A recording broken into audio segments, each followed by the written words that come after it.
In this lesson, we'll start to look at making component selections and modeling using the Edit node. So we're picking up directly where we left off from the last lesson, and we've got our car sized down correctly to the dimensions that we want. So that means that we can come up one level here to the object level, and we can just hide the box since we're not going to use it. In fact, I'm actually just going to rename it Resize Reference.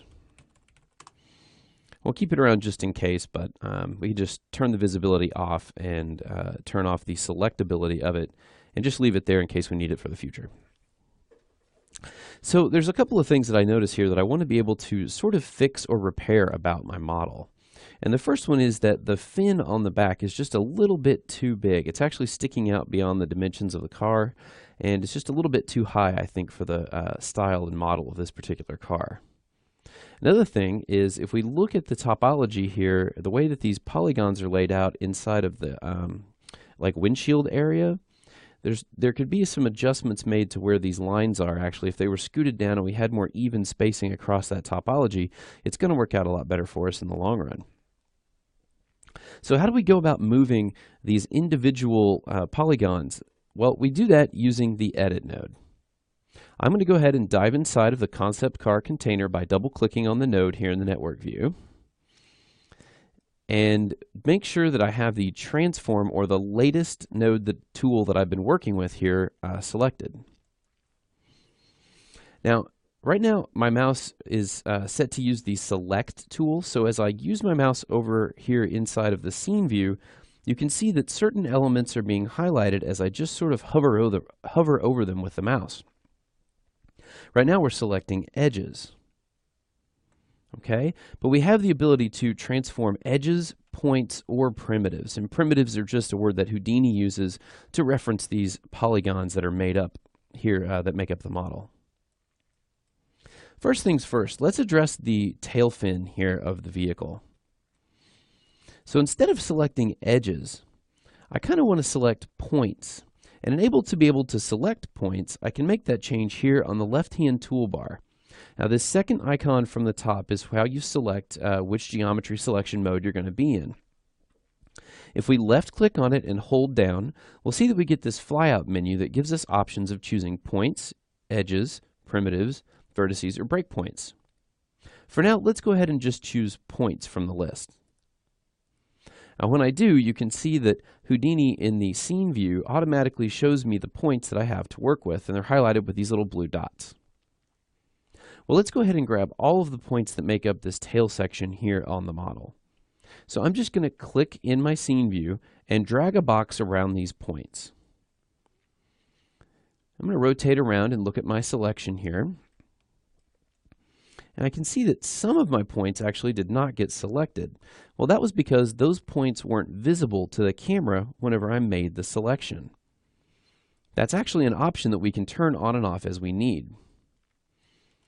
So for example, from here, if I go into wireframe mode, which again, remember we make those adjustments here on this top toolbar, we'll just turn into wireframe mode. I can see that there's points on the other side of my camera. So they're on the opposite side of the geometry, but because the camera can see them now in wireframe view, I can now select them. If I have this back in, like say, smooth shaded mode where we were before, I can see these 3 points, and as I make my selection, you'll notice that the points on the underside here are not selected. So basically it has to do with selecting what is visible and not visible. And you can either use the wireframe method to make your selections. It might be a little bit easier because you can actually see what's on the other side of the geometry. Or you can actually change that option here in the toolbar on the top. So this little icon right here is what allows you to select visible geometry only. If we turn that option off, now whenever we drag our mouse around these points, even the ones on the other side of the camera are going to get selected. So now that I have this option turned off, and I know that I'm going to select all of the points in this tail section, let's go ahead and just drag a marquee around those points. Now I'm going to frame up on just that selection by doing spacebar and F. That'll frame up those selected points.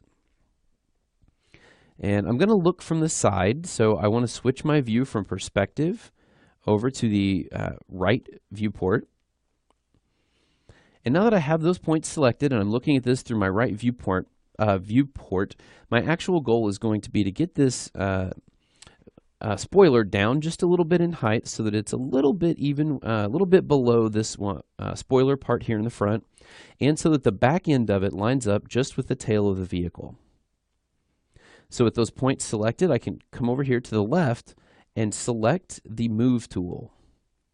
Now, as soon as I select the Move tool, you'll notice here inside of your network view that Houdini automatically puts down an edit node for us. So it's automatically moved us into the edit tool, and it's given us the appropriate node that we needed for that over here, this edit node. And it's given us our move handle, so we now have the option of actually moving those points around. Okay, so let's just move them down just a little bit here, and we'll move them in. Now, able to move them in without moving them back up, I want to align this handle to the world coordinates so that they match the icon and indicator here in the lower left-hand viewport, as opposed to being aligned with the selection. I remember the way we do that is to right-click here on the handle and align handle with the world. Now I can slide those points forward so that they line up with just about the tail end of the vehicle here. And those are looking pretty good. They look like they're about in the right place. So I'm just going to switch over out of the Move tool now and just use the Selection tool. And I'm going to change my view over to Smooth Wire Shaded. That way I can see the topology of the car just a little bit better.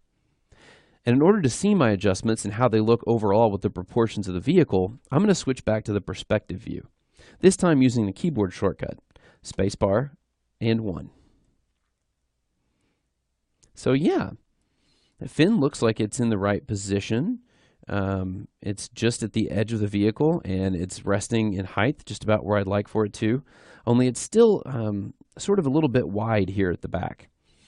So I still have those points selected. I can now come over and choose the Scale tool. Make sure that I do have those points selected here. Let's go ahead and use the Select tool. We'll go ahead and make sure they're selected. Double check that in our viewport. Yep, we've got them all here. Okay. Now we'll come over and grab the Scale tool. And remember how to use the Scale tool. We just use these handles here just inside the outside of the overall icon for the Scale tool. And now we've got a spoiler that actually fits more the style of the vehicle.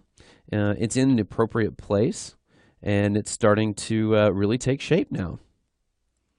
In the next lesson, we'll talk about adjusting some of the layout of the primitives here on the windshield area of our cockpit.